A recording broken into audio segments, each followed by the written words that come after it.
Bonjour à toutes et à tous. Bienvenue à ce 7e webinaire du comité de gouvernance des entreprises du MEDEF.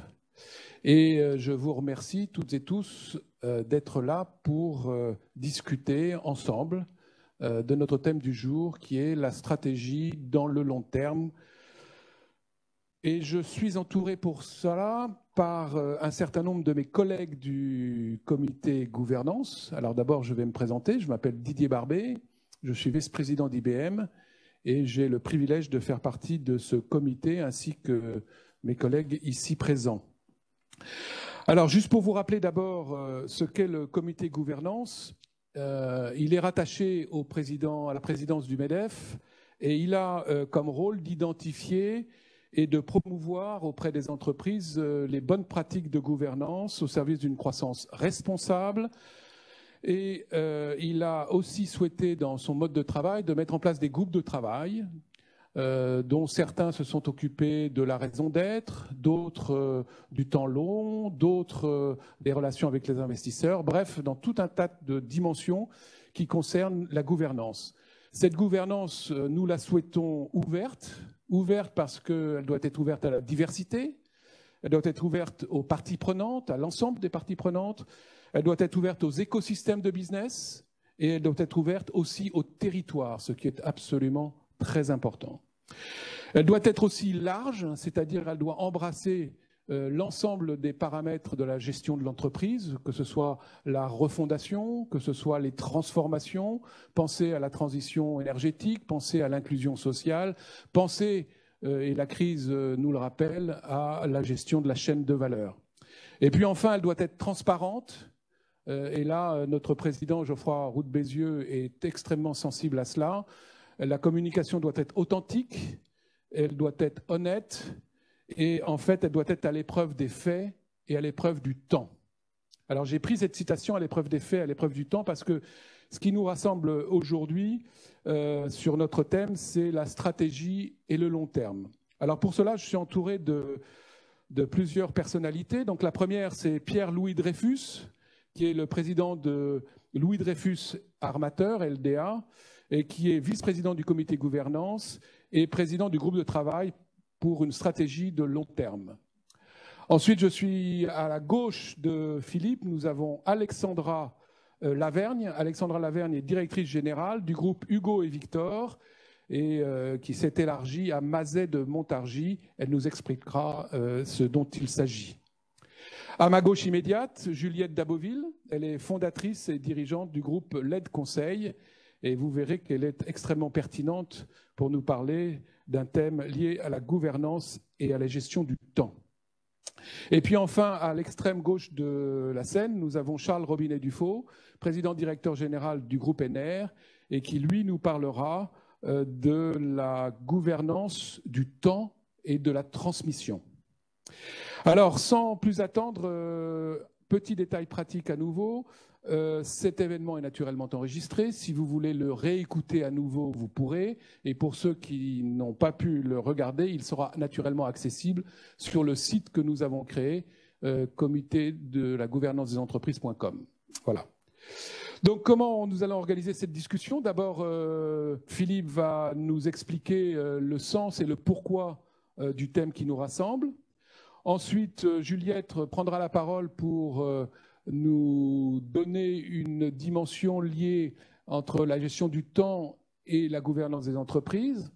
Ensuite, Charles prendra la parole pour nous illustrer cela dans le cadre d'une transmission. Et enfin, Alexandra nous illustrera ce thème dans la performance opérationnelle de l'entreprise, la conjugaison des temps. Voilà. Donc, sans plus attendre, je vais passer la parole à Philippe, avec lequel qui a dirigé tous ces travaux et à qui je laisse le soin d'expliquer la raison d'être de ce thème.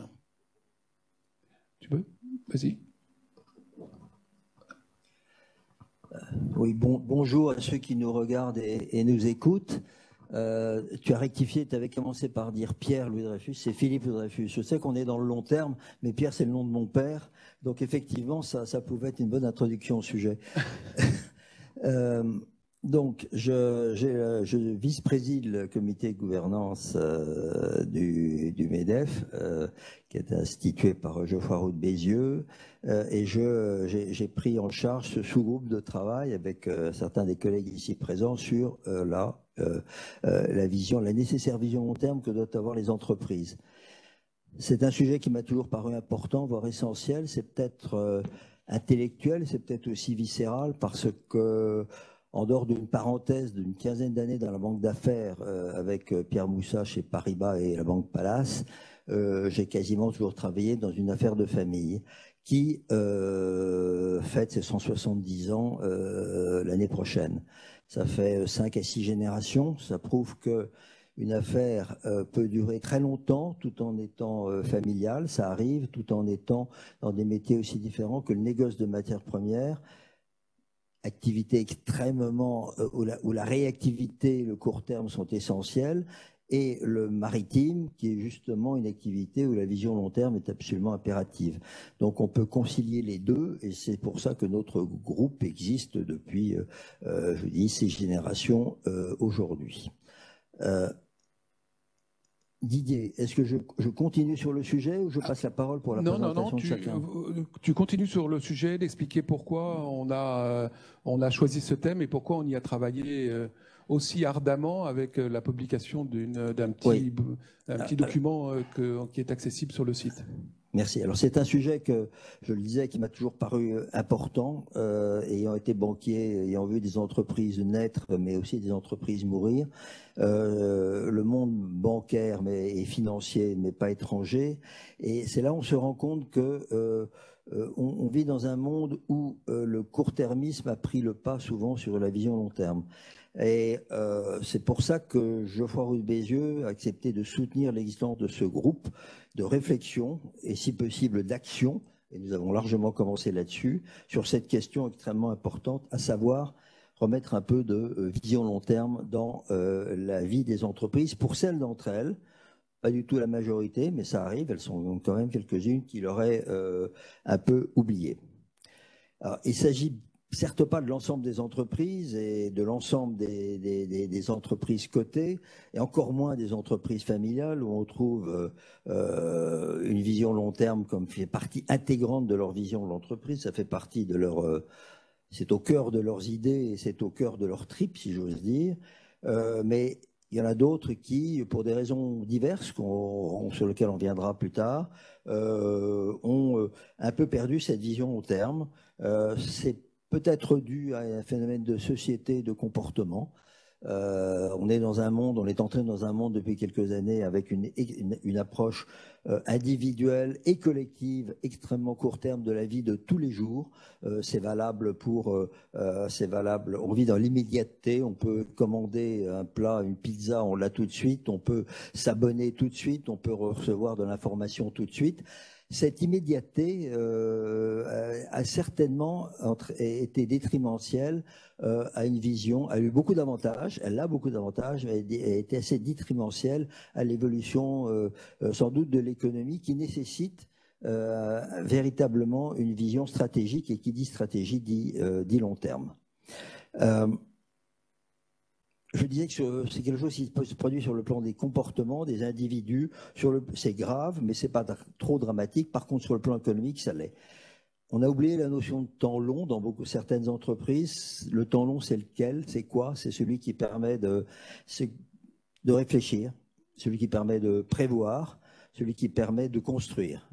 Et j'ai vu comme banquier d'autres entreprises ne pas durer au-delà d'une génération, voire même un certain nombre de start-up n'a pas duré quelques années, pour savoir que la notion de temps est importante.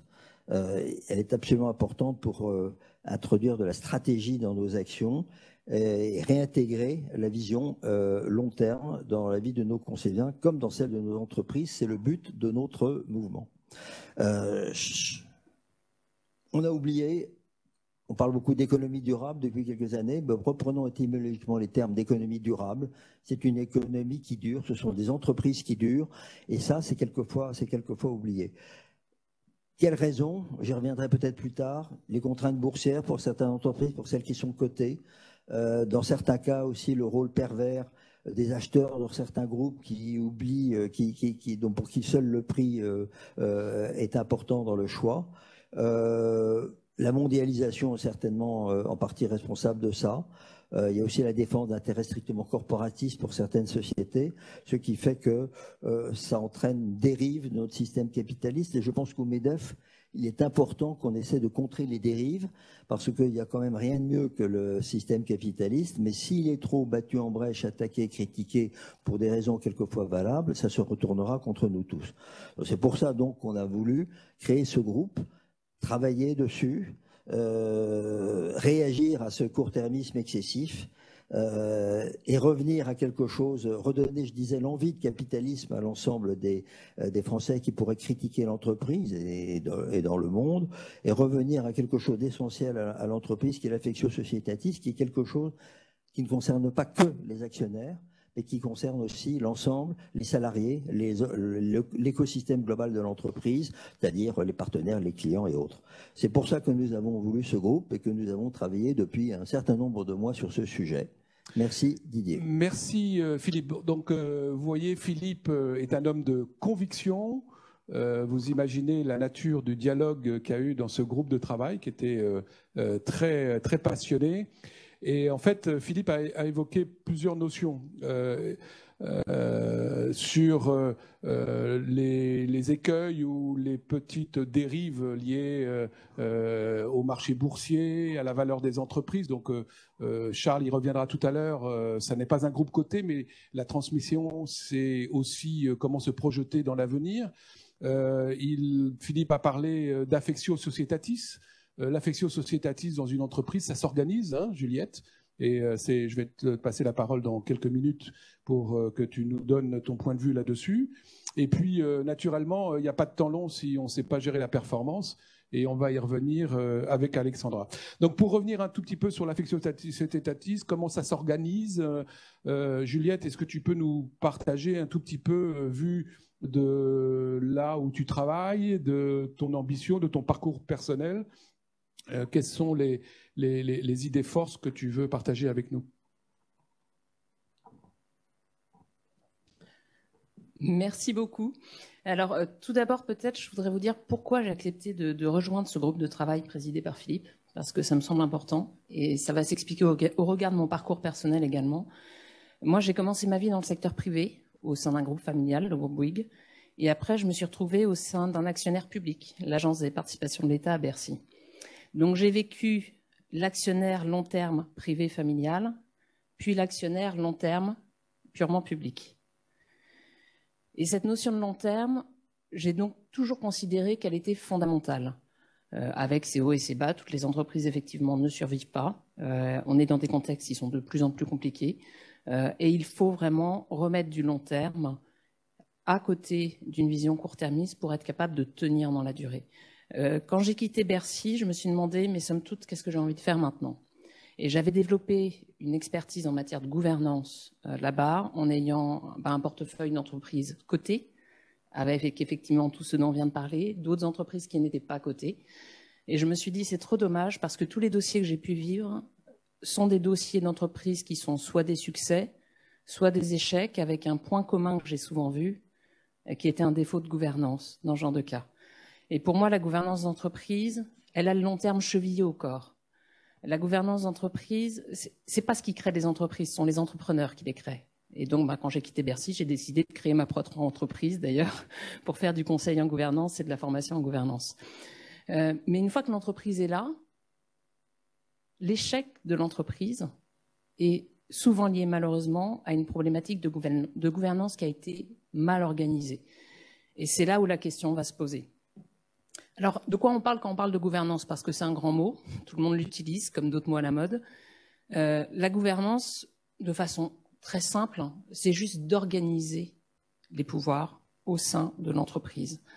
Organiser les pouvoirs selon un triptyque, qui est un triptyque actionnaire, direction générale et conseil d'administration, ou d'autres termes qu'on peut lui donner, en gros, organe de contrôle. Donc, pourquoi est-ce qu'on met en place une gouvernance d'entreprise? Pourquoi est-ce qu'un dirigeant aurait-il envie de mettre en place une gouvernance d'entreprise? Est-ce que c'est pas quelque chose qui doit être réduit tout simplement au groupe coté?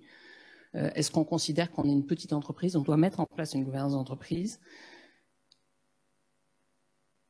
Je crois que vous allez comprendre ma réponse. Le problème du dirigeant, c'est quoi?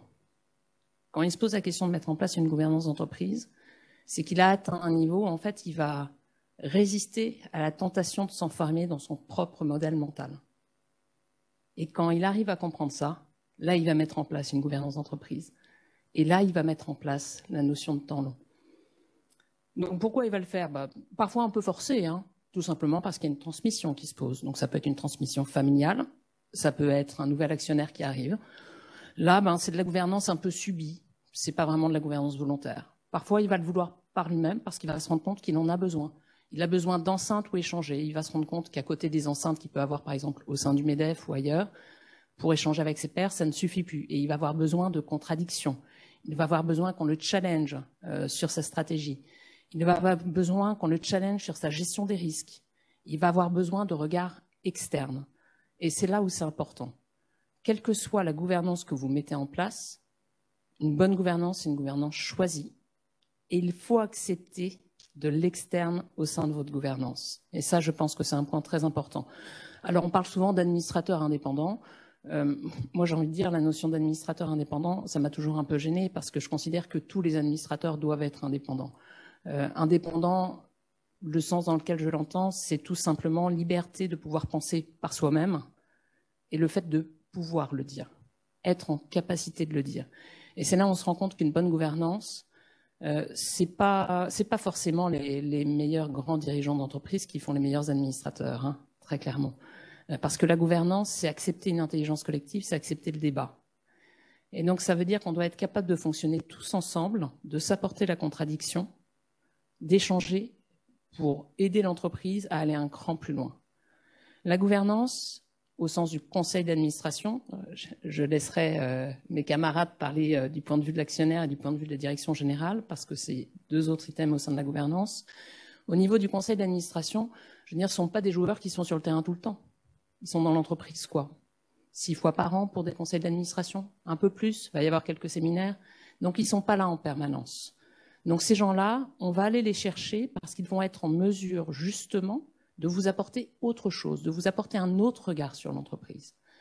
Donc concrètement, si on veut avoir un conseil d'administration ou advisory board, ou on l'appelle comme on veut en fonction de la taille des structures, qui soit pertinent, il faut que le dirigeant lui-même accepte de remettre en cause son modèle mental. Il faut qu'il accepte la contradiction. Parce que qui ne rend pas compte, ne se rend pas compte. Et il faut qu'il accepte cette règle du jeu. Après, il faut accepter au sein de sa gouvernance qu'il ait des personnalités qui seront complètement diverses, parce qu'elles vont lui apporter autre chose. Ces gens-là ne seront pas là en permanence. Donc il faut accepter cette diversité. Aujourd'hui, on a une tendance à voir la gouvernance un peu trop comme de la compliance. Donc dites-moi le nombre d'administrateurs indépendants que vous avez. Donnez-moi votre quota de parité au sein de votre conseil d'administration, je vous dirai qui vous êtes. Non, 100% des administrateurs devraient être indépendants dans leur comportement. 100% des administrateurs devraient accepter de jouer un jeu collectif pour permettre des échanges. Et le déroulement d'un conseil d'administration ne devrait pas être du pur reporting où on lit un dossier avec des PowerPoint présentés par la direction générale, mais il devrait y avoir un vrai temps consacré au débat. Il faut garder du temps pour le débat et je pense que c'est ce qui manque le plus aujourd'hui en termes de gouvernance et c'est malheureusement pour ça qu'il y a un certain nombre d'échecs au niveau des entreprises. Alors, merci Juliette. Juste apporter deux petits éclairages complémentaires. C'est dans le monde anglo-saxon que je côtoie assez couramment et quotidiennement. Dans la gouvernance des entreprises, il y a les instances réglementaires, le conseil d'administration, les assemblées générales, etc., etc. Et puis vous avez à côté les advisory boards. Et dans l'advisory board en anglais, advisory, c'est donner un conseil.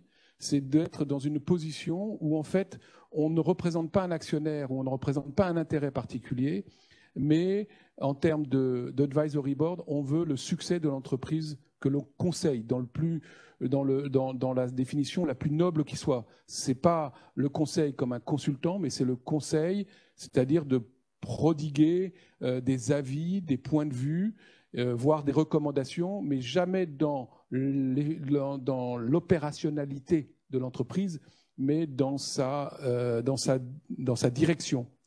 Et puis, associé à ce que vient de dire Juliette, il y a toute une notion sur laquelle le comité de gouvernance des entreprises va se pencher à partir du 4e trimestre, sur qu'est-ce que c'est, comment exerce-t-on l'autorité quand on est un leader, un chef d'entreprise. Parce que avoir conscience qu'il faut savoir s'entourer, c'est extrêmement simple à dire, assez facile à comprendre, beaucoup plus difficile à réaliser, parce qu'on n'aime pas être contredit.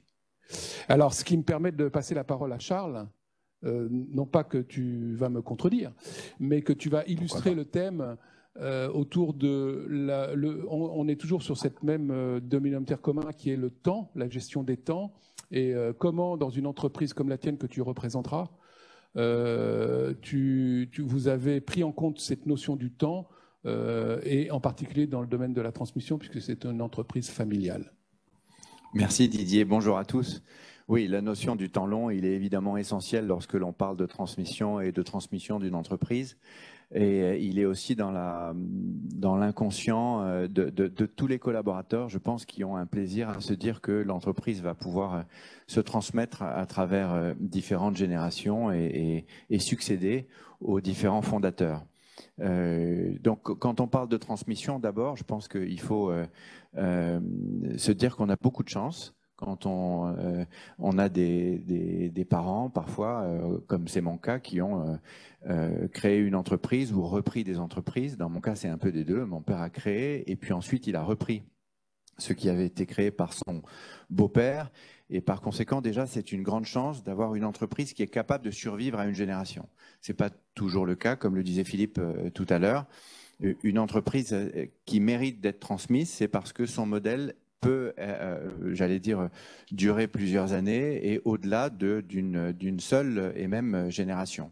Mais d'abord, il faut savoir avoir cette humilité de dire que c'est une grande chance et une grande responsabilité de voir comment on peut transmettre une entreprise, la reprendre, aussi bien pour les fondateurs et surtout pour les actionnaires, les salariés et les collaborateurs qui ont donné de leur vie, une grande partie de leur vie pour que cette entreprise se développe. Bien entendu, le temps long est un allié, toujours. Je pense qu'à partir du moment où il y a des dénominateurs communs qui sont, à mon sens, les deux plus importants, c'est la volonté de transmission et surtout l'intérêt de l'entreprise, eh bien, à ce moment-là, on s'organise pour transmettre l'entreprise. Et là, le temps long ne peut être qu'un allié parce qu'évidemment, on vieillit chaque année et le dirigeant en est tout à fait conscient. Alors, il y a plusieurs paradoxes, selon moi, dans une transmission. Un paradoxe fort chez celui qui doit transmettre et un paradoxe chez celui ou celle qui récupère l'entreprise pour la pérenniser. Les paradoxes sont les suivants. C'est très difficile pour un dirigeant, c'est contraire finalement à son état d'esprit, d'abdiquer, d'abandonner, de laisser la place. Parce qu'il s'est battu toute sa vie, il ou elle se sont battus toute leur vie pour développer une entreprise, être courageux quand les autres manquaient de courage, être tenace quand les autres pouvaient hésiter. Et par conséquent, c'est complètement contraire à son caractère et au caractère d'un entrepreneur et d'un dirigeant que de laisser la place. Laisser la place en plus quand on est conscient d'avoir l'ensemble des capacités et de l'expérience et qu'on venait finalement au meilleur de sa forme. Même à 70 ans, à 75 ans, à 80 ans. Vous avez beaucoup de dirigeants qui sont extrêmement capables à cet âge-là. Et donc, c'est d'abord un paradoxe et c'est très courageux d'admettre qu'il faut transmettre. Parce qu'évidemment, ils sont également très conscients, ces gens-là, et par conséquent, ils savent qu'ils ne vont pas diriger jusqu'à 90 ou 120 ans. Ça n'a pas de sens. En revanche, ils ont cet intérêt du devoir de l'entreprise pour pouvoir transmettre. Mais ça, c'est le premier paradoxe qui est très courageux, qui est la volonté de transmettre. Et je pense que pour un entrepreneur qui a démarré de zéro, c'est encore plus difficile que quelqu'un qui a reçu et qui connaît ce process et qui se met à transmettre. Donc ça, c'est pour moi le premier des paradoxes et il faut évidemment se faire violence pour l'organiser. Ensuite, il faut se faire violence parce que la nouvelle génération, elle apporte toujours des choses nouvelles et pas forcément ce que l'on aimerait faire pour l'entreprise. Et bien sûr, la nouvelle génération, donc le paradoxe pour moi de la nouvelle génération qui doit reprendre, c'est qu'il faut à la fois être en risque et ne pas prendre de risques. Je ne crois pas du tout au rôle des héritiers qui sont dans un comité d'audit ou dans une fonction d'audit ou de communication pour voir un petit peu tous les postes de l'entreprise sans prendre de risques. Je crois beaucoup plus à ceux qui ont eu la chance, celles ou ceux qui ont eu la chance de reprendre une filiale qui était mal en point, de développer quelque chose que les autres n'ont pas su développer ou de redresser une partie du groupe qui n'a pas été redressée. En fait, quand il y a des difficultés, c'est là où on peut éventuellement tester un repreneur en disant tiens, s'il réussit ça, peut-être qu'il pourra faire une autre étape. Mais le mettre dans, soit l'entreprise va tellement bien. Et là, c'est difficile finalement de se faire un prénom lorsque on reprend quelque chose parce qu'on ne vous attribuera jamais le succès de l'entreprise. Soit vous avez de vrais défis, et c'est finalement une chance d'avoir de vrais défis pour pouvoir prouver et acquérir une légitimité. Et à ce moment-là, peut-être que vous aurez la chance de pouvoir reprendre l'entreprise. Et finalement, une autre notion pour moi de temps long, puisqu'on relie au temps long cette problématique de transmission, je pense que quelqu'un qui reprend une entreprise, qui hérite d'une entreprise et qui en a la charge, de toute façon, il doit réinventer un modèle et il va faire de nouvelles choses. Et ça va peut-être choquer celui qui lui a passé le témoin, justement, dans cette course de relais. On reviendra sur le thème compétition peut-être tout à l'heure. Et il faut s'habituer à ça. C'est pas grave si la nouvelle génération fait des choses que le fondateur ou celui qui passe le relais n'aurait pas aimé faire ou n'aurait pas accepté de faire. En revanche, le temps long, il joue sur les valeurs. Et je crois qu'il joue sur la période d'observation. Quand on a la chance d'être dans une entreprise familiale, eh bien finalement, on voit le dirigeant depuis son plus jeune âge, le sien, on voit ses réflexes. On connaît ses valeurs, on se demande comment il aurait réagi dans telle ou telle situation, mais finalement on regarde la façon dont il fonctionne, pas ce qu'il fait, la façon dont il fonctionne et dont il est avec les autres. Et je pense que c'est ça qui se transmet. Et ça, il faut un temps long, il faut presque toute une enfance pour observer quelqu'un et voir la façon dont il fonctionne, les réflexes qu'il a et son humanité, sa façon de fonctionner. Ensuite, on va apporter des choses différentes et qui vont provoquer de nouvelles choses dans l'entreprise, mais on va garder les mêmes valeurs.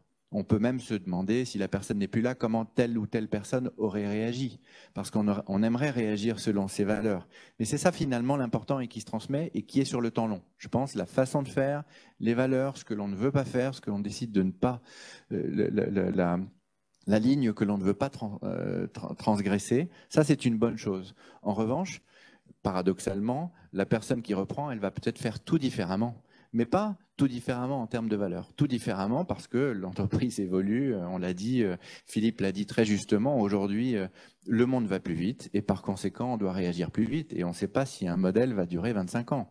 Déjà, on est en année chien, hein, déjà 3 ans, c'est extrêmement loin. Donc, voilà, je pense, pour moi, les choses qui sont importantes quand on relie le temps long et cet impératif de transmission. Merci Charles. Je résiste pas au plaisir de vous citer le patron fondateur d'IBM, qui s'appelait M. Thomas Watson. Et M. Thomas Watson avait dit un jour à l'Assemblée générale, on peut tout changer dans une entreprise, on peut changer complètement son portefeuille d'activité, sauf une chose, c'est les valeurs de cette entreprise. C'est les valeurs de cette entreprise qui font la pérennité de l'entreprise. Et c'est peut-être la raison pour laquelle, en 120 ans d'existence, IBM n'a eu que 7 CEO. Donc, ça se traduit aussi un tout petit peu comme ça. Merci Charles de m'avoir permis de citer le fondateur de l'entreprise qui m'a accueilli il y a presque 40 ans maintenant. Je vais maintenant passer la parole à Alexandra. Alors, Alexandra, ce que je te propose, c'est juste de dire un tout petit peu d'où tu viens et ce qu'est l'entreprise que tu diriges. Et puis de nous illustrer un tout petit peu ce thème du temps par rapport à la performance opérationnelle qui, chaque jour quand tu te lèves, te préoccupe. Tous les jours, merci Didier. Effectivement, moi je vais me présenter, Alexandra Laverne, je dirige un groupe qui est composé de pâtissiers, confiseurs, glaciers et chocolatiers. Et effectivement, la notion de temps long est d'autant plus importante dans la dernière société que je dirige, Mazen Montargis, puisque c'est une société qui trouve ses fondements au XVIIe siècle et dont le principal actif est le savoir-faire et l'histoire de la maison.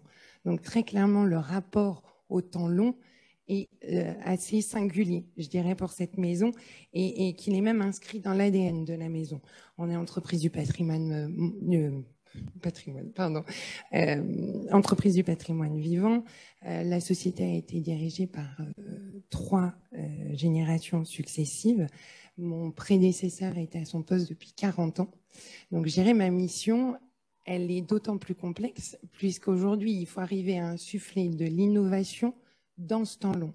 Donc, c'est un des paradoxes qu'on peut avoir et qu'on peut retrouver, comme il y en a certains dans la gouvernance, mais qui sont d'un enjeu essentiel pour arriver à mener à bien cette mission. Alors, effectivement, je dirais, avant d'aller sur la mise en place de la stratégie long terme, je reviendrai sur le fait de la définir, puisqu'on l'a évoqué rapidement avec Juliette, mais j'insiste sur le fait qu'il n'y a pas, à mon sens, de gouvernance avec des solutions toutes faites.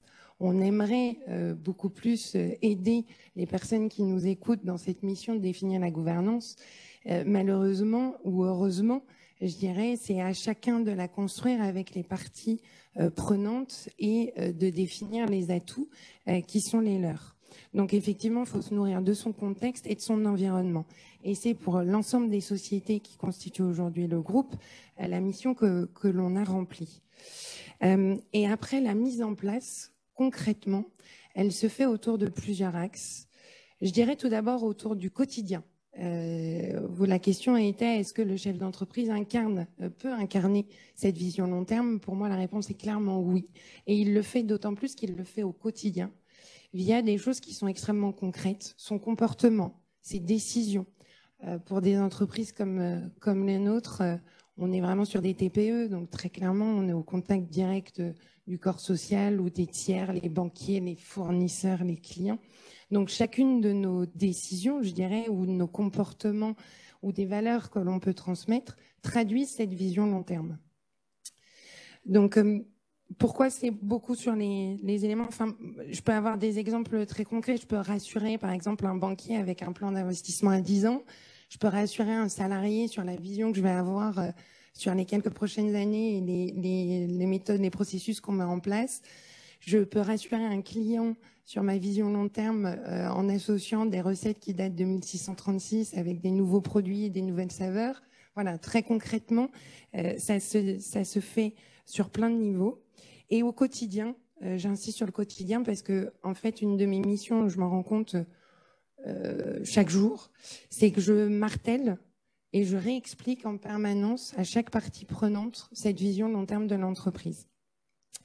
Et un point important, du coup, c'est d'arriver dans cette mission à être cohérent et à apporter une certaine constance. On ne peut pas avancer certains éléments. Je prends un contre-exemple. Je ne pourrais pas dire que je vais être dans la continuité d'un savoir-faire si je décidais demain de supprimer de ma gamme de produits la praline, qui date de 1636. Impossible. Ou comme dans l'environnement Hugo et Victor, si on continuait à vendre des fraises au mois de décembre, alors que on se prône sur la saisonnalité. Voilà. C'est via ce genre de décision que la cohérence fait foi.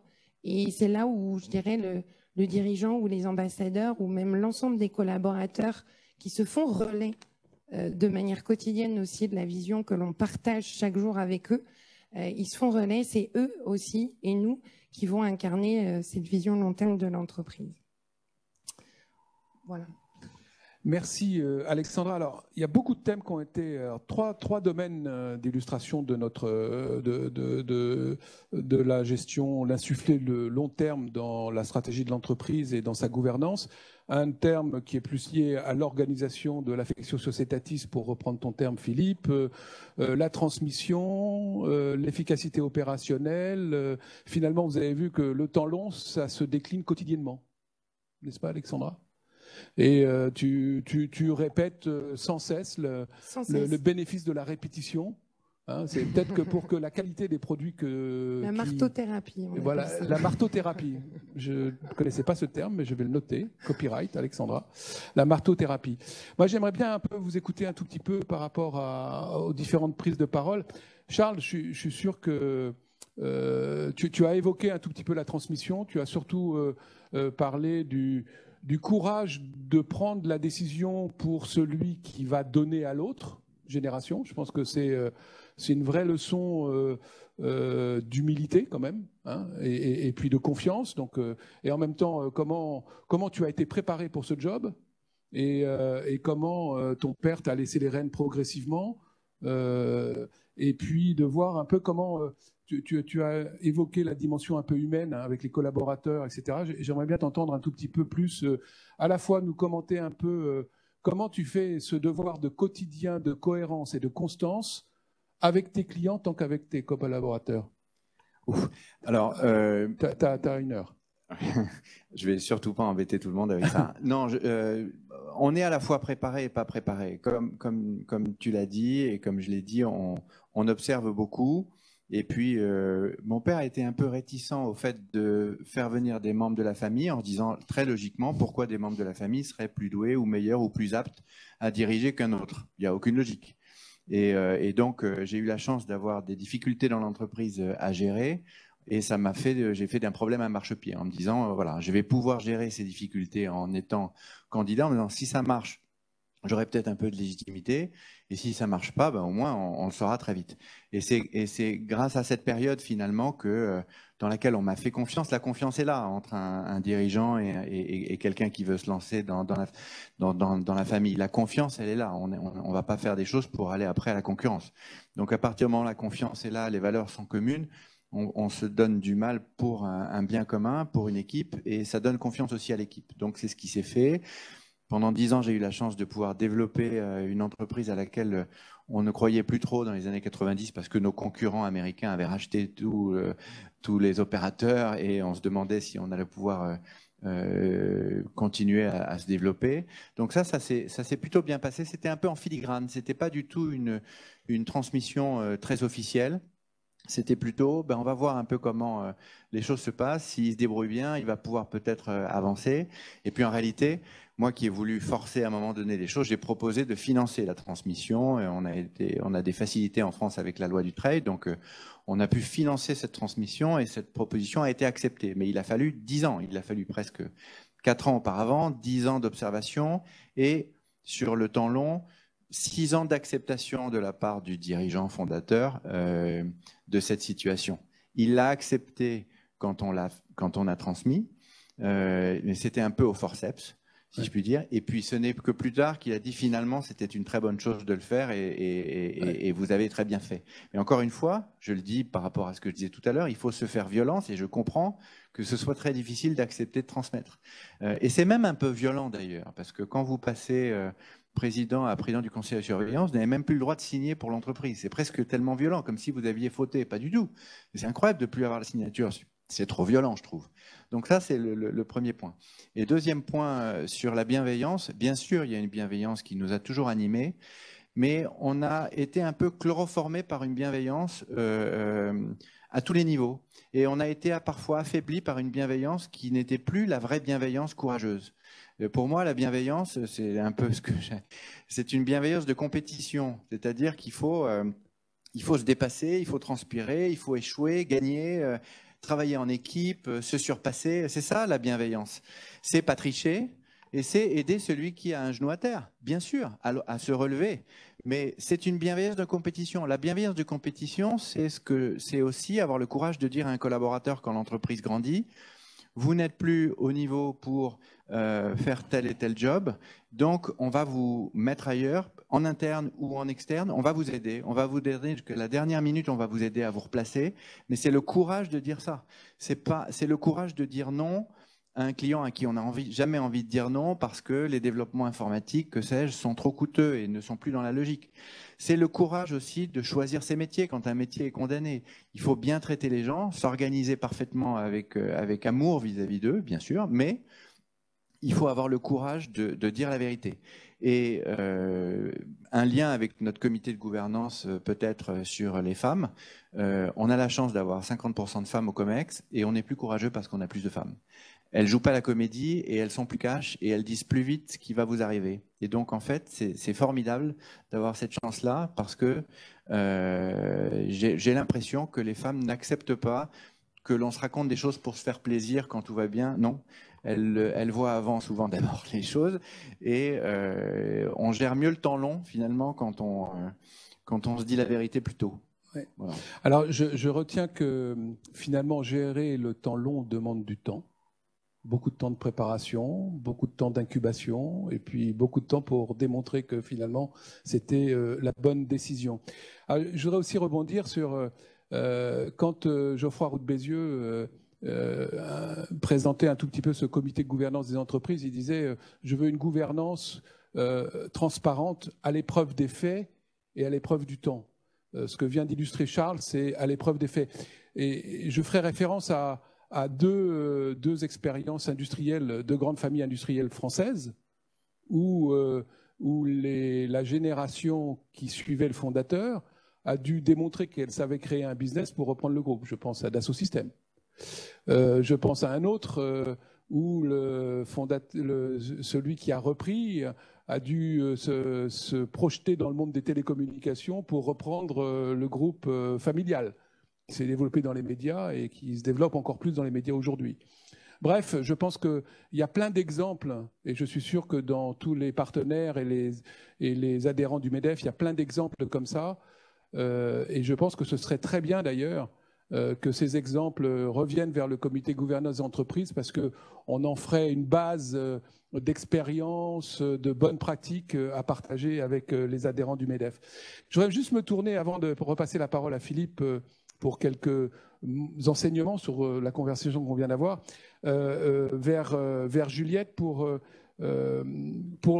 revenir sur un sujet qui est trop souvent en France, on a la gouvernance, c'est une affaire des directions juridiques, c'est une affaire de conformité, et vous avez compris que c'est pas du tout ça le sujet dont on parle là. Bien sûr, il faut respecter les règles, bien sûr, il faut être en conformité avec, mais la conformité n'a jamais fait gagner du business. Hein. Jamais. Et que ce soit dans des entreprises familiales où c'est son propre risque, comme dans les grandes entreprises comme la mienne, où en fait l'expérience vient de la confrontation au client. Chez nous, qui n'a pas connu le client n'a pas le droit à la parole. C'est aussi simple que ça. Celui qui s'exprime dans un COMEX, c'est celui qui connaît le client. S'il n'a pas vu ce que c'était qu'un client, il n'a même pas un COMEX. On ne peut même pas y rêver, quoi. Donc c'est l'expérience du client qui fait qu'on est crédible. Donc je voudrais t'entendre un peu là-dessus, Juliette, parce que je suis sûr que les missions sur lesquelles tu travailles, etc., te tiraillent entre le centre de gravité un peu juridique, est-ce que ce que je fais est en conformité avec la loi, versus le vrai stratégie long terme sur mais quel impact? Alors très honnêtement, j'ai envie de rebondir sur ce qu'Alexandra a dit tout à l'heure, et elle l'a rappelé à juste titre, il faut juste bien comprendre quand on parle de gouvernance, il n'y a pas une gouvernance. Il y a des gouvernances. Et si on n'a pas compris ça, on ne peut pas avancer par rapport à cette thématique qui est effectivement dans le temps long et où on a besoin de la préparer en avance et de se poser des questions en avance. Donc quand on veut mettre en place une gouvernance, l'aspect juridique et compliance, j'ai envie de dire, je ne suis pas avocate, j'aurais voulu faire compliance sur la thématique, je serais devenue avocate. Ce n'est pas le choix que j'ai fait. Et ce volet-là, effectivement, pour moi, est un sujet qui s'applique surtout à de très grandes entreprises. Et je trouve ça assez terrible aujourd'hui en France parce qu'en fait, on se retrouve avec des conseils d'administration qui sont ni plus ni moins que des bureaux d'enregistrement documentaire et où il n'y a plus de temps d'échange et de débat. Ça me gêne profondément. Parce que moi, quand je parle de gouvernance, la première question qui va m'intéresser, ça va être de dire, mais pourquoi vous, en tant que dirigeant, vous voulez mettre en place une gouvernance? Qu'est-ce qui vous motive? Ma seconde question, ça va être pourquoi? Qui va être votre finalité, la vision long terme. Et après, je vais me poser la question du comment. Et là, on va regarder quels sont les process à mettre en place et comment l'organisation doit être créée. Et c'est là où on va se poser la question de conseil d'administration, pas conseil d'administration, comité ad hoc, pas comité ad hoc, taille de la structure, architecture de gouvernance, durée, profil. Est-ce que ce que vous cherchez, c'est l'équipe de stars qui vient mais qui n'aura pas préparé? Est-ce que ce que vous cherchez, Ce sont des profils administrateurs. Un administrateur, c'est quoi? C'est un iceberg. 10% du temps que vous voyez, 90% en temps de préparation. 90% du temps ne doit pas se voir. Vous voyez un administrateur qui arrive, qui ne pose pas de questions. Moi, ça me pose des problèmes. Donc, la notion de gouvernance, effectivement, elle est souvent vue sous l'angle de la conformité. Et j'ai envie de dire, c'est pas seulement la faute des entreprises, hein, très clairement. C'est parce qu'on a aussi une législation qui s'est tellement alourdie sur ce sujet-là qu'aujourd'hui, le temps qu'on a au sein de la gouvernance, c'est un temps où on a beaucoup de reporting à faire. Le reporting, il ne faut pas lui jeter la pierre quand même, parce que le reporting, c'est ce dont on parlait tout à l'heure, c'est la transparence. Et c'est important de donner de la transparence pour qu'il y ait de la confiance. La confiance, elle ne se décrète pas. Donc, par rapport à toutes vos parties prenantes et constituantes, vous avez besoin de faire de la transparence. Donc, vous avez besoin de faire du reporting. En revanche, il faut laisser le temps au sein de vos organes de gouvernance de remplir leur rôle premier. Et leur rôle premier, c'est quoi? C'est de discuter de la stratégie.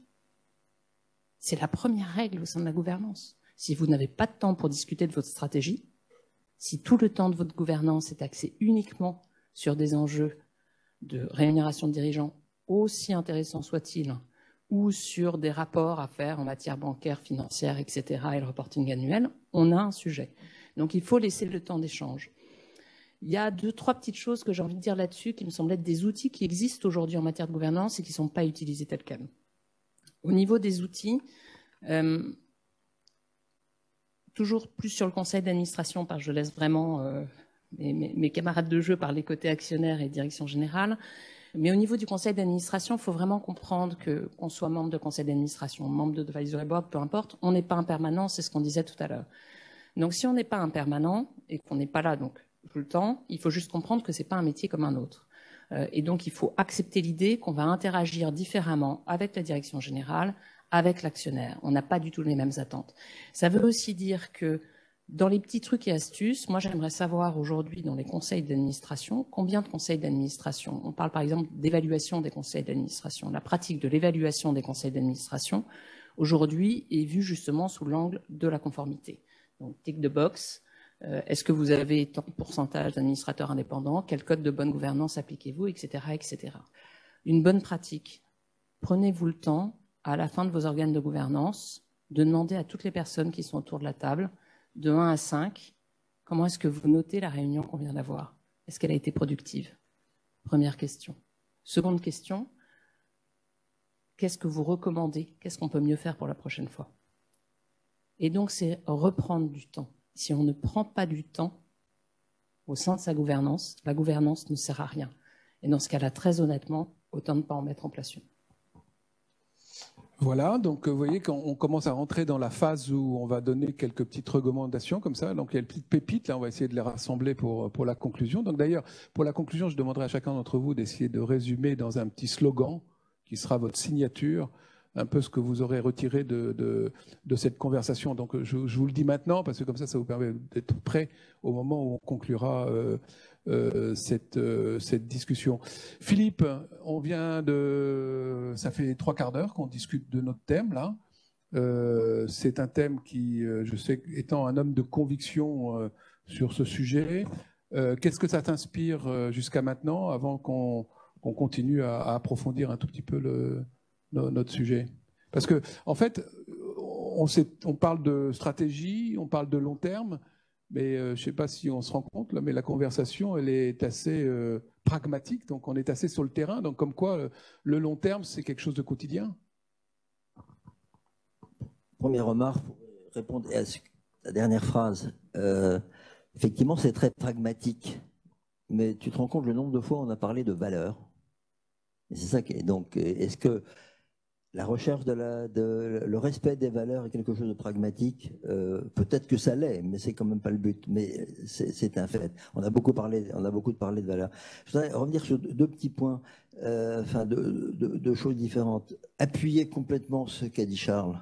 Peut-être parce qu'on a tous les deux des entreprises familiales depuis plusieurs générations. C'est un fait que ces entreprises elles sont s'inscrivent dans la durée, c'est ce que je disais, elles ont toutes inhérentes en elles l'affectio societatis, mais j'apprécie beaucoup ce que Charles a dit sur la nécessaire bienveillance. Et avec ces trois notions, ou ces trois valeurs, on réussit à construire quelque chose de durable et de très performant. Je ne suis pas là pour parler des entreprises familiales, néanmoins, elles sont un modèle d'éthique, souvent, elles sont un modèle de bonne gouvernance, c'est reconnu par les fonds d'investissement, c'est reconnu par les banquiers. Et si les groupes familiaux, alors il y a des petits, des moyens, il y en a des très grands qui sont cotés, néanmoins, ce sont souvent eux qui sont en tête du hit parade des performances boursières et de la bonne gouvernance parce qu'ils ont su garder une culture familiale dans leur gestion, basée sur ce qu'on disait, vision long terme, sens de vouloir durer sans donner les moyens, bienveillance et affectio societatis. C'est la première remarque. Il y a une autre remarque que j'ai oublié de le faire tout à l'heure, ou peut-être Inès qui nous écoute avait prévu de le faire plus tard, mais nous avons quand même travaillé sérieusement depuis de longs mois, et nous avons sorti un rapport qui est ou qui sera à disposition de ceux qui le souhaitent et le demandent, et qui résume un peu à la fois l'état des lieux que nous faisons, le diagnostic et les quelques recommandations que l'on peut faire et qui tournent autour de ce qui a pu être dit à gauche et à droite sur divers sujets. Tu m'avais demandé, je crois, de rappeler pourquoi aussi on s'est lancé dans cette... et je voulais tant que le MEDEF, le comité de gouvernance, se lance dans cette critique constructive du court-termisme des entreprises. Pourquoi? Il y a un certain nombre de raisons. Ces raisons, c'est peut-être la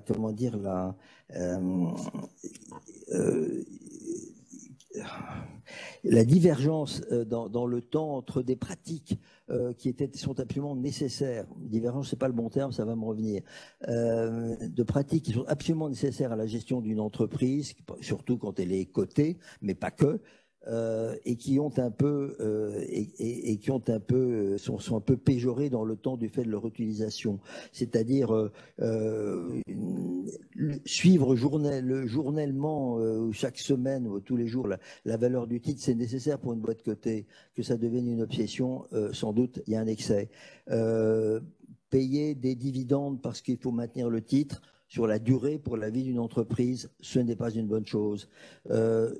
Orienter sa gestion, sa stratégie en fonction de ce que peuvent penser les analystes qui souvent réagissent pas simplement en termes financiers, mais en termes de mode, de politiquement correct ou d'autres choses, ce n'est pas une bonne chose. Je le mentionnais tout à l'heure, la pratique de certains services achats des entreprises qui privilégient le prix au détriment de toute autre approche visant à donner une relation long terme entre l'entreprise et ses fournisseurs, ce n'est pas une bonne chose. Les rémunérations incitatives, c'est une très bonne chose, mais ça peut être une très mauvaise chose. Tout ça, ce sont les dérives de certaines pratiques qui sont absolument normales pour le jugement d'une entreprise.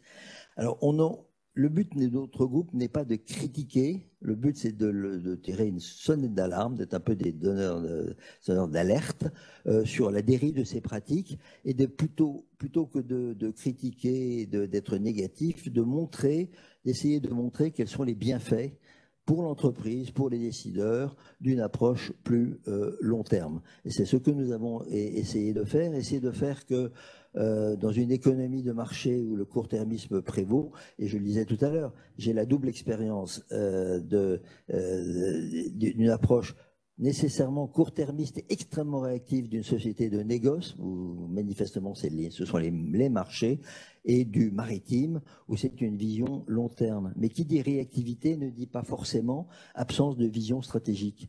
Et c'est pour ça que le long terme et une vision réactive absolument nécessaire dans l'entreprise ne sont absolument pas inconciliables.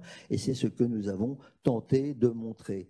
Je crois que la formule est peut-être de toi d'ailleurs, de dire qu'on est d'une économie de marché, il faut qu'on revienne à une économie de marchands. Les marchands, c'est quoi? C'est des gens qui réagissaient puis qui avaient besoin d'acheter et de vendre. Tout ça, c'est du court terme. Mais les marchands, il y a 1000 ans, les marchands, il y a 500 ans ou il y a 100 ans, c'était des gens qui avaient nécessairement une vision long terme pour leur entreprise, leurs salariés et ce qu'ils représentaient pour l'économie de leur pays. Et je tiens beaucoup à cela. Donc,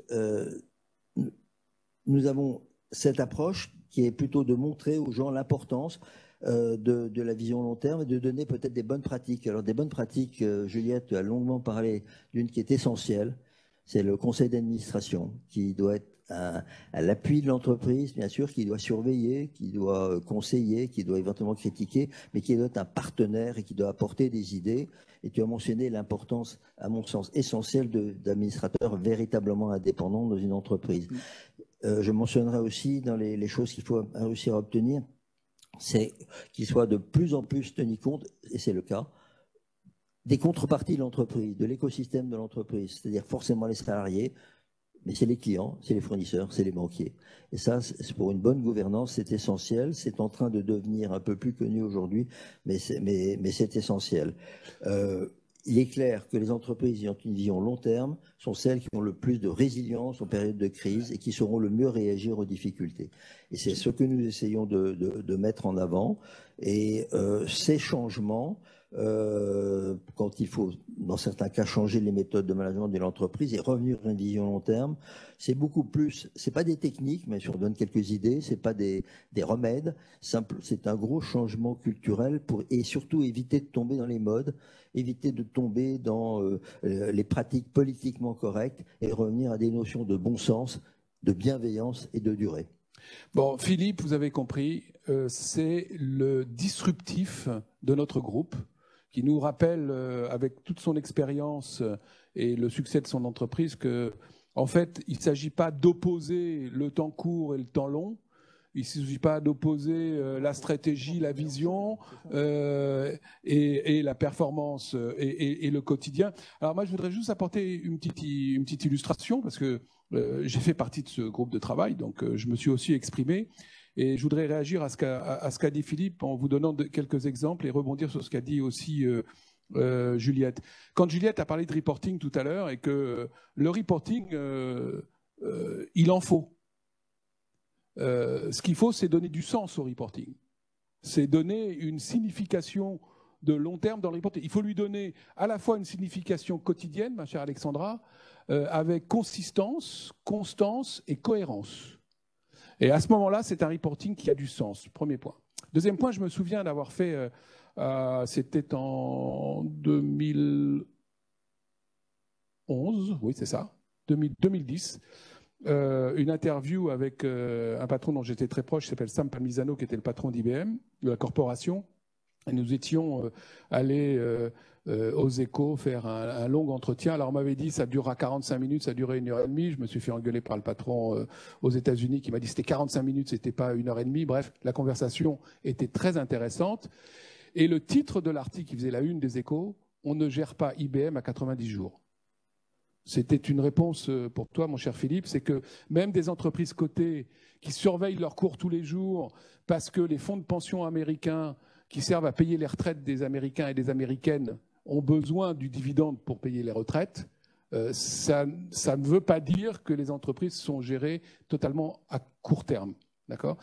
Et ensuite, il y a aussi, pour m'être occupé de relations avec les investisseurs, il y a deux types d'investisseurs ou d'analystes. Il y a ceux qui vous ouvrent leur laptop, hein, le micro-ordinateur, et qui commencent à rentrer des chiffres et qui vous donnent une leçon sur la performance de votre entreprise. Ces gens-là n'ont jamais vu le client. Donc moi, je me souviens de mon premier entretien, c'était à Boston. J'ai fermé le laptop et je lui ai dit, je vais te raconter une histoire de client. Donc je lui ai raconté l'histoire de client, je lui ai raconté l'histoire de mon business. Comment je faisais mon business et quel impact j'avais sur la performance de l'entreprise cliente comme ma propre performance d'entreprise. Et ce faisant, je respectais mes salariés, je respectais les collaborateurs de l'entreprise qui contribuaient à la valeur que je vendais aux clients, etc. Et après, je dis maintenant, on roule le laptop et on entre les données dans le discount cash flow method, etc., qui donnait la valorisation, etc., etc. Mais ça, c'est ce que j'appelle donner du sens au reporting. Et je pense qu'on a beaucoup perdu de sens à reporting parce qu'on a laissé le tableur diriger l'entreprise alors que l'entreprise doit être dirigée par un dirigeant d'entreprise. Donc, et utiliser le tableur, utiliser la technologie, on en a plein, donc je peux vous en vendre, beaucoup de technologies, mais une technologie sans sens, ça n'a pas de sens. Voilà. Donc, je voudrais juste faire tourner... Oui, vas-y, mon cher Philippe. Une seconde. Oui. Je ne voudrais pas... tu as dit je suis disrupteur. Positivement. Je ne suis pas le Mélenchon du MEDEF, mais je ne voudrais pas non plus être mal compris. Je n'attaque pas les entreprises cotées du tout. J'ai même mentionné les grands succès de beaucoup d'entre elles qui ont peut-être sur certaines antennes une culture familiale. D'un autre côté, je tiens à dire qu'on a fait venir, j'ai invité à venir un autre groupe de travail, des gens qui m'ont fait l'amitié de venir, dont il y avait le patron de Total, il y avait le dirigeant de la BPI, de Vicat, de Sonépar, du groupe NR, c'est facile, il est là. On a eu des gens de tous horizons, il y a eu des fonds d'investissement et un groupe comme Total qui n'est pas considéré comme un groupe familial non plus. Donc, ouais. Et il a donné un très bel exemple de ce que le long terme veut dire pour son groupe. Alors, je veux juste illustrer, parce que Philippe, tu me l'as volé, mais c'est très très bien ce que tu as fait. Non, c'est parfait. Mais on n'a pas travaillé isolément tous les 5. On a beaucoup auditionné, grâce à Philippe, beaucoup de dirigeants d'entreprise. Et généralement, on prenait 1 heure pour se parler et ça durait beaucoup plus d'1 heure. Donc, en fait, c'est vous dire l'importance de la discussion qu'on a aujourd'hui. Donc, c'est toujours la mise en branle de cette conversation. Quelquefois, on se dit où est-ce qu'on va. Mais je vous assure que, en particulier, je me souviens de l'entretien avec le président de Total, qui était absolument passionnant et qui a rallongé parce que il voulait nous parler de plein de choses et c'était absolument incroyable. Et ça donne confiance dans les très grands patrons et c'est une bonne nouvelle. Alors, j'aimerais vous partager avec vous quelques petites questions, les amis. Alors, je vais les citer, prendre une par une, et puis vous me dites à la volée qui veut la prendre. Alors, une question de nos participants. Vous évoquiez le long terme et l'innovation. Comment fait-on dans une société de l'immédiateté pour l'encourager à voir et réfléchir à long terme? Qui prend?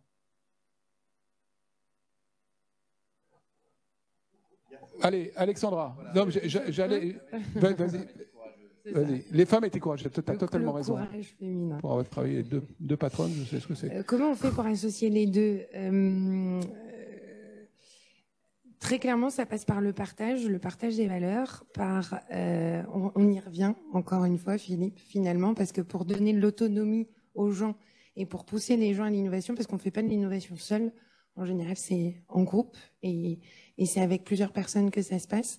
Donc, on fait déjà un terrain favorable à l'innovation, c'est-à-dire qu'on incite les gens à penser peut-être différemment et on affirme et on assume ses choix. Je pense que c'est sur ces deux aspects-là.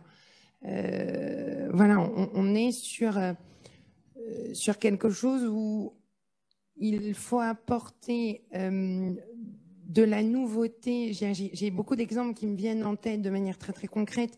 C'est-à-dire que dans les deux maisons, on a une maison très traditionnelle et une maison très innovante. Donc ça me permet de faire le lien entre les deux. Et tout bêtement, nous, qu'est-ce qu'on fait? On croise les nouvelles saveurs qu'on peut créer, que le chef peut créer avec le savoir-faire de la maison. Ça donne de l'innovation. Voilà, je pense que vraiment les deux ne sont pas contraires et qu'ils sont pas si compliqués à mettre en œuvre. Et finalement que ça vienne de la créativité ou on peut avoir l'innovation dans tous les sens du terme, que ce soit produit, process, etc. Enfin, vraiment, à partir du moment où on partage des valeurs et on partage une vision, on incite les gens en interne de toute façon à innover. Voilà. Moi, j'ajouterais une chose qui peut paraître contre-intuitive, alors qu'elle ne l'est pas du tout, par rapport à l'immédiateté. Les technologies, comme vous savez, accélèrent le temps de façon exponentielle.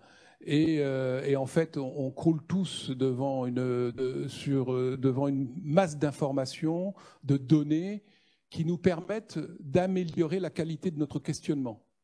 Et la qualité de notre questionnement, lorsqu'il est bien organisé, bien processé, nous permet de faire preuve de discernement dans la décision que nous avons à prendre.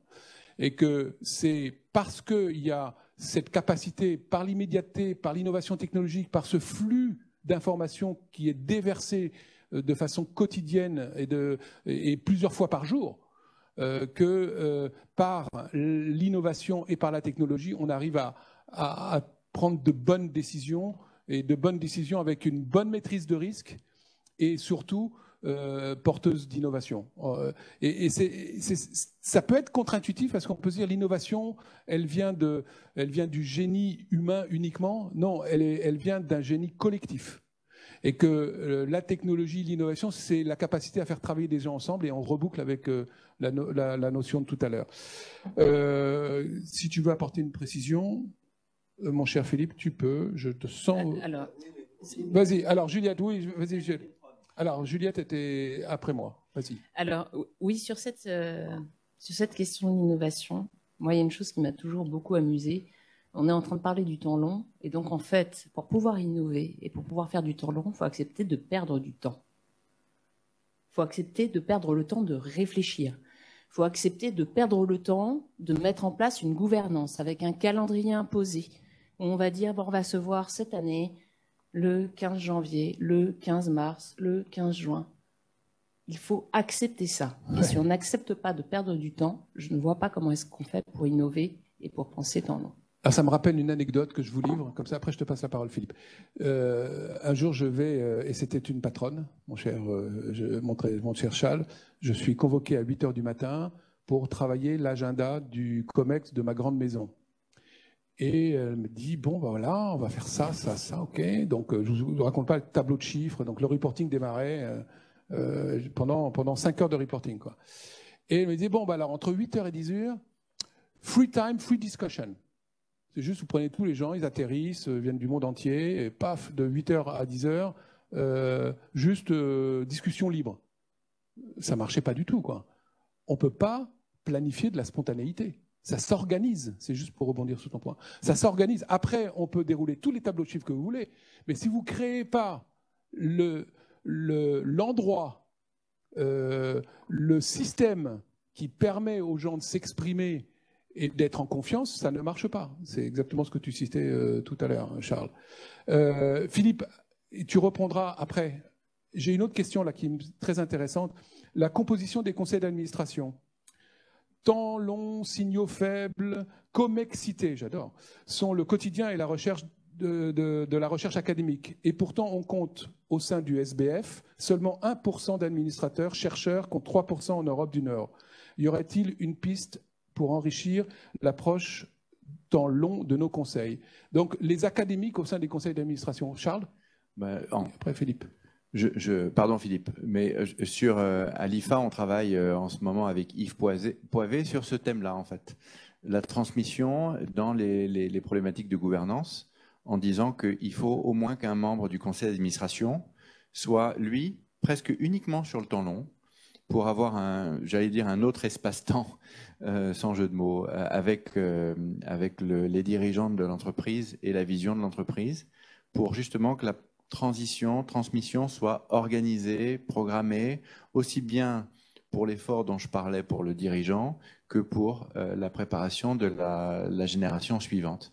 Et donc d'avoir, en réponse à cette question, un administrateur dont le thème permanent est d'avoir ça en tête, véritablement uniquement le temps long.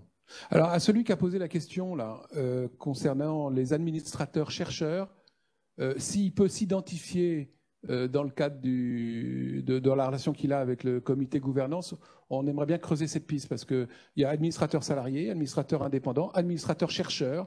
Réaction, Juliette? Là, je vais être forcée.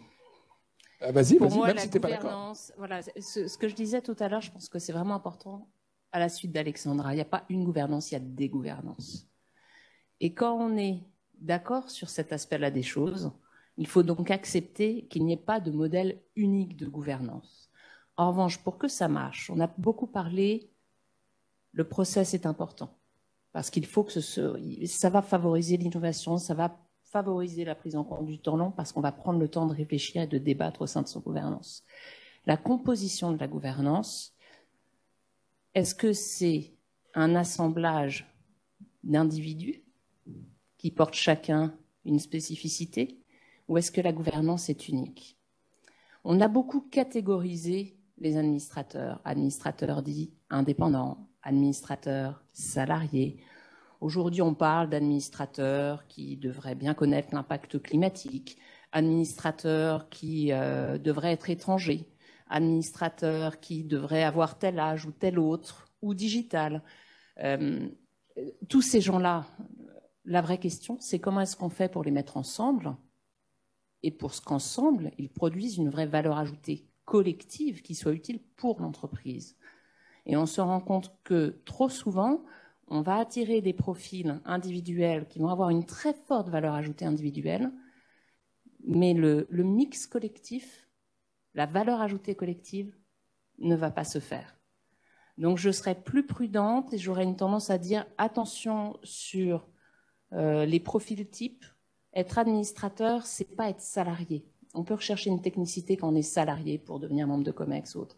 Être administrateur, c'est pas ce qu'on va rechercher. On va pas rechercher une technicité. C'est un dirigeant qui, en fonction des objectifs de son entreprise, va décider de ce qui lui apportera le plus et va faire un mix et va aller rechercher un mix non seulement de compétences et d'expérience et d'expertise, mais aussi un mix de comportement.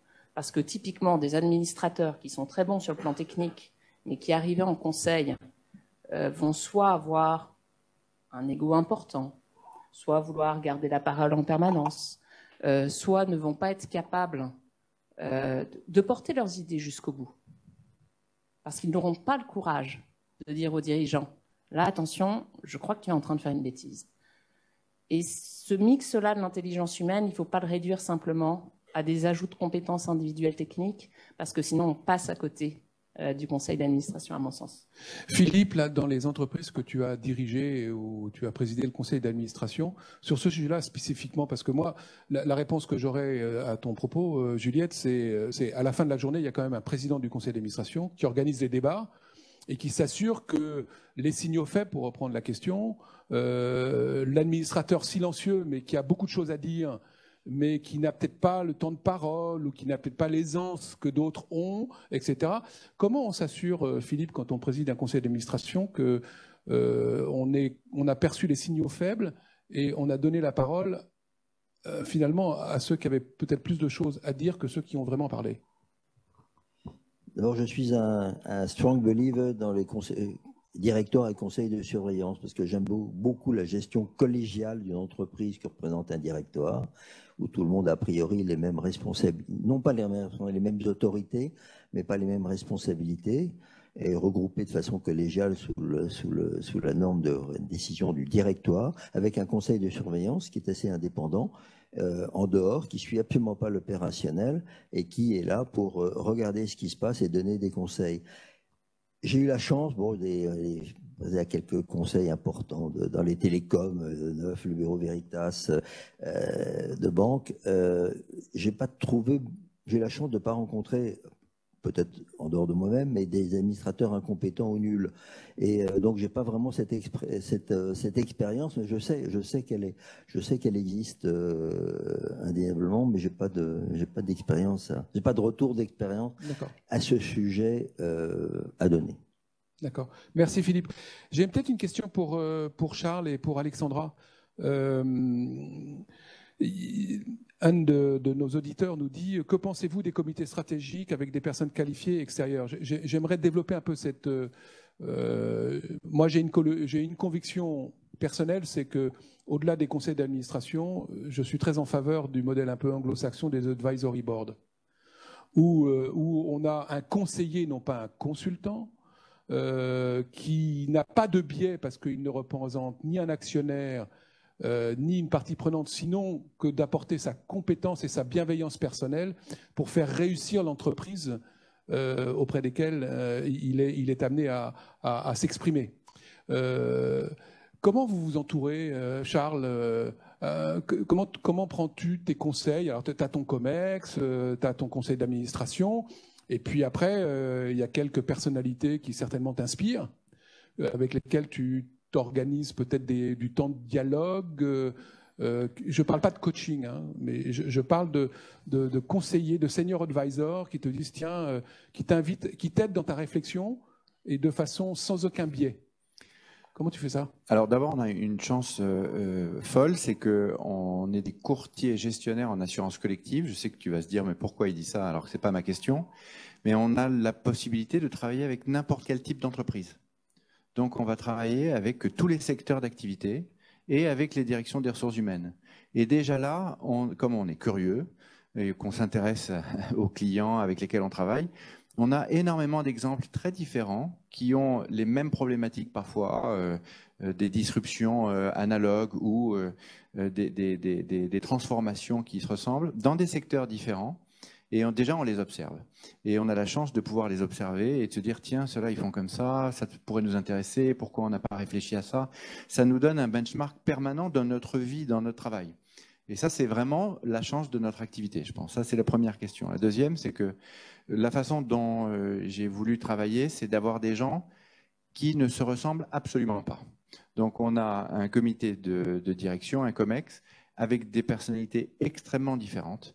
Mais quand je dis des personnalités, je dis tout. C'est-à-dire, je souhaite des âges différents, des sexes différents, des religions différentes, des parcours différents, des origines différentes, évidemment des nationalités très différentes. Et c'est là qu'à partir du moment où on est aligné sur des valeurs et un projet, eh bien, toutes ces différences sont de formidables richesses. Et c'est la pluralité de ces réflexes très différents sur une même problématique qui nous aide à fonctionner. On n'a pas encore mis en place d'advisory board parce qu'on estime qu'on est peut-être un peu petit pour ça et vraiment de très grands groupes font ça, mais on aimerait bien un jour arriver à le constituer au-delà de ce qui existe un peu de manière informelle en fait. Mais déjà, c'est pas chez nous une personne, un dirigeant qui organise l'entreprise, c'est vraiment une équipe, on est déjà 8, c'est vraiment une équipe qui partagent le pouvoir. Donc, on a un peu trop de directeurs généraux délégués. J'ai parfois peur de ressembler à l'armée mexicaine quand je vois les titres. Mais en réalité, c'est pour montrer qu'ils ont tous le même nombre de barrettes sur l'épaule et la même responsabilité, un peu comme dans une équipe de rugby ou sportive. Voilà. Ouais, ce que je trouve très intéressant dans ta réponse, et tu as raison d'avoir démarré par on est courtier, c'est que finalement, le premier conseil de l'entreprise, c'est quelquefois ses clients. Bien sûr. Hein, c'est ça que je retiens et je trouve que c'est... Je le retiens, c'est une petite pépite du jour, celle-là. Alexandra, un commentaire? Pareil, je dirais question...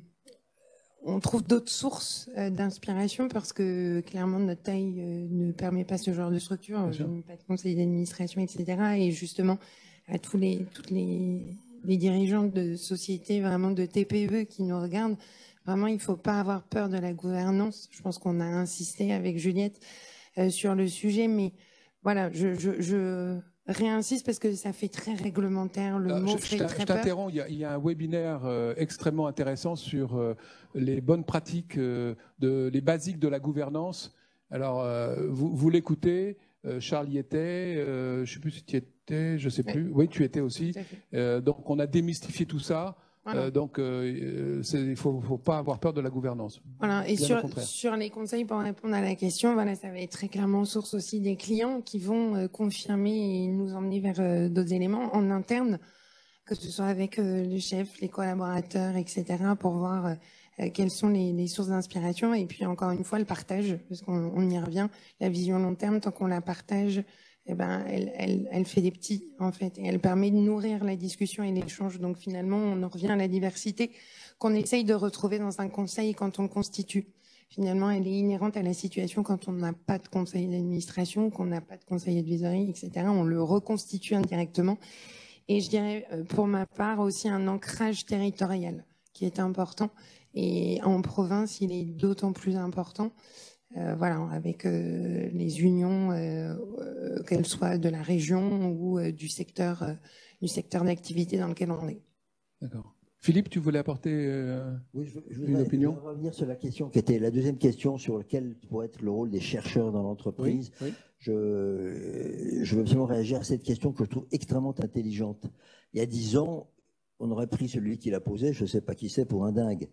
Aujourd'hui, elle est extrêmement intelligente parce que, et ça se voit, il y a des grands conseils de grandes boîtes, très grandes boîtes, qui s'équipent de chercheurs, qui s'équipent de sociologues, qui s'équipent de philosophes. Absolument. De philosophes, c'est-à-dire la quête de l'absolu, les philosophes.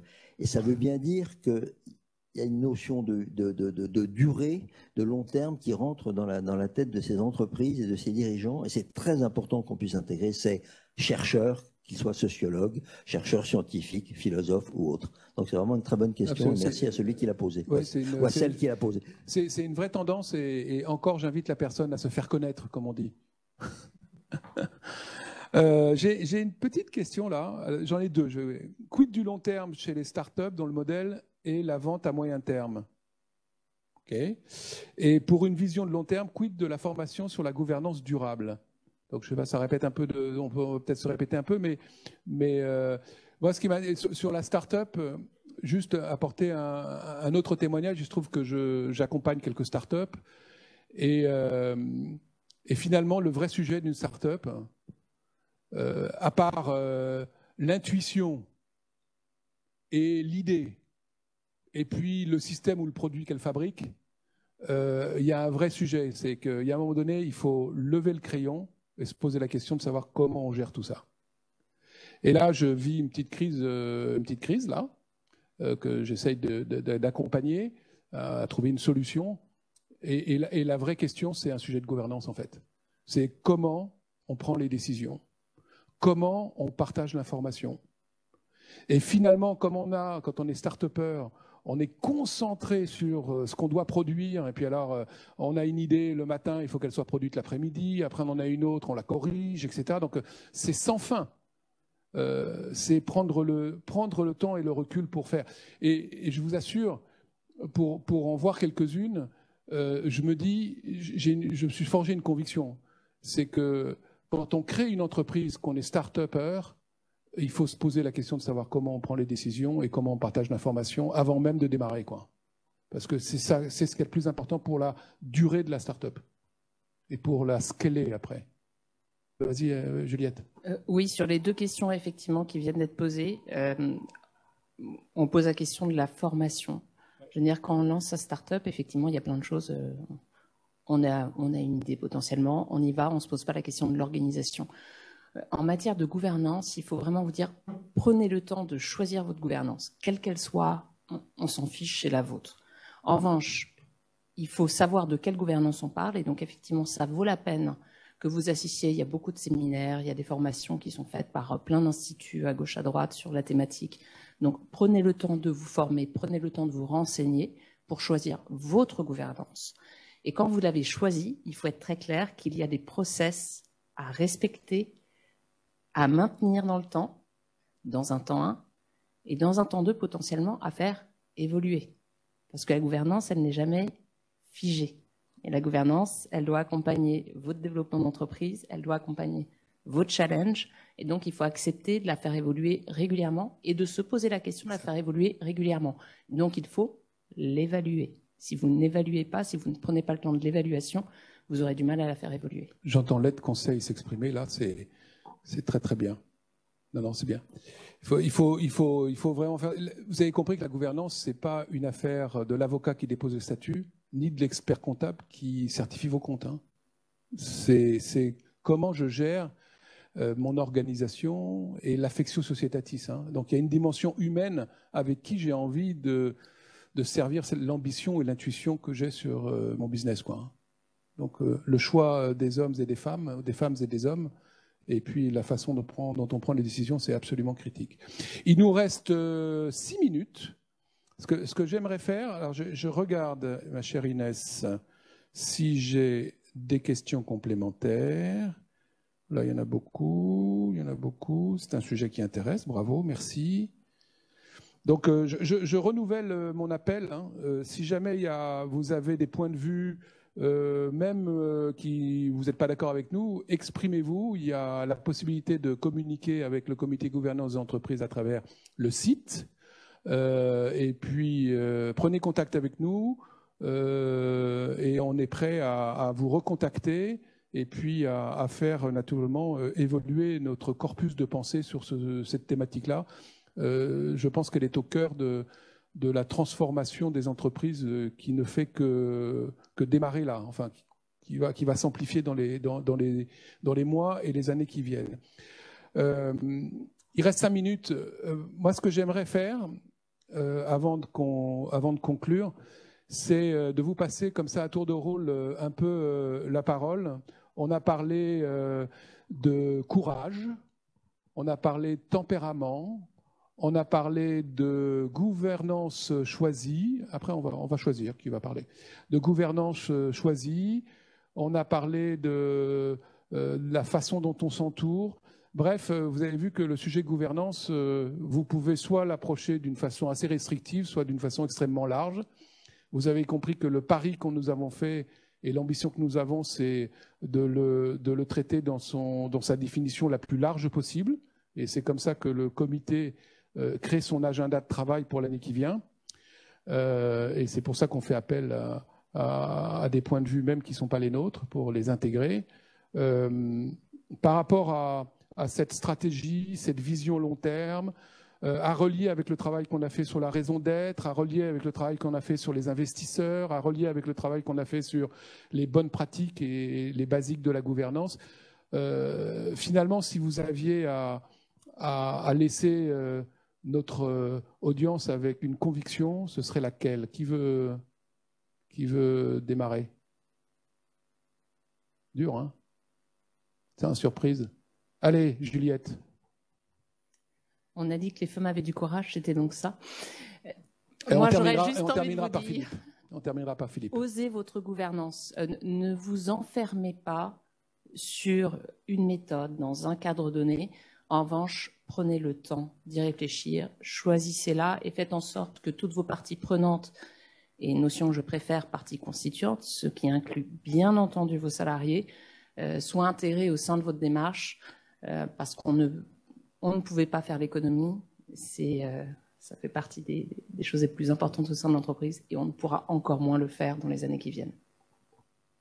Alexandra. Du coup, je vais rebondir. Une fois que vous l'avez défini, surtout partagez-la et soyez constant dans la manière avec laquelle vous allez la relayer en interne. Et normalement, ça devrait porter ses fruits, quelle que soit la taille de l'entreprise.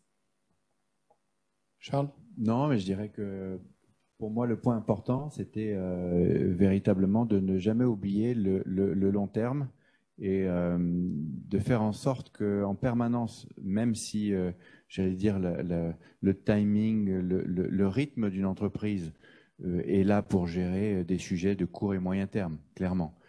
Faire en sorte, dans des moments où on peut ruminer, où on peut se mettre un peu en retrait, où on peut justement regarder avec un autre point d'horizon, régulièrement ne pas oublier ce sujet long terme et que ce sujet long terme,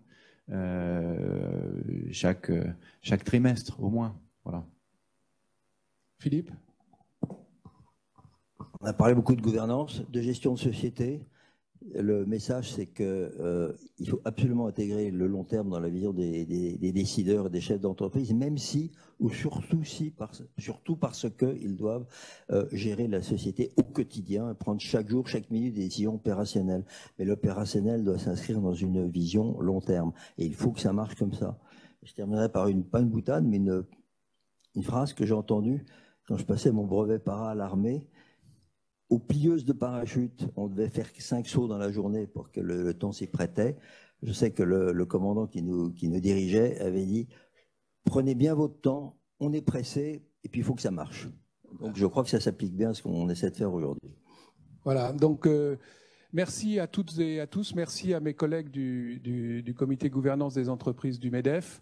Et je crois, ma chère Inès, qu'il y a d'autres webinaires qui vont s'organiser. La façon dont on fonctionne, encore une fois, on prend des thèmes, on les travaille au fond, et après on rend compte à l'ensemble des adhérents du MEDEF et au-delà pour enrichir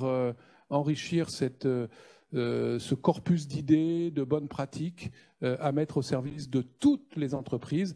Et vous avez vu qu'on a illustré la gouvernance de la TPE, de la start-up jusqu'à la très grande entreprise et aux entreprises familiales, et qu'on avait un panel qui était assez représentatif de ces différentes entreprises et qui, à mon avis, avait encore beaucoup de choses à dire, beaucoup d'anecdotes à partager.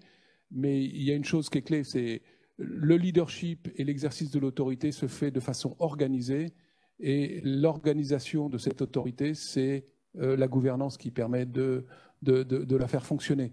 Donc, c'est un sujet qui nous passionne et à très vite sur le prochain webinaire. Merci à toutes et à tous.